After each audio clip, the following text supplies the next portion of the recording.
So Lola Strong's a friend of ours, and she's in One People, One Planet in Chapter 3, the chapter on doing good deeds daily. Lola had a serious illness when she was a teenager and spent a lot of time in the hospital, and she became addicted to oxycodone and other drugs. And she kind of chuckles about it now and says, my first drug pusher was my doctor, because he kept giving her these drugs. Every time she would say, I'm in pain, he would give her more and more drugs. When she finally left the hospital, she found a way to buy other drugs. Heroin was one of her favorites. And she became very addicted to drugs and started stealing and using her body as an ATM, and ended up spending a lot of time in jail and in prison. Every time she'd get out of prison, she had nothing. She had no network of friends, she had no clothes, she didn't have a car, she couldn't get a job, so she'd end up going right back to prison, which is something she was familiar with.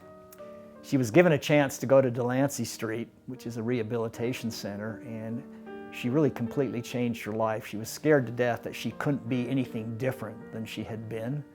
But she started serving other people and doing good deeds and helping other women that were coming out of prison. And she started realizing that she had value and that she had something to contribute, and that her perception of herself was completely wrong, that she didn't have to be what she thought she was all those years.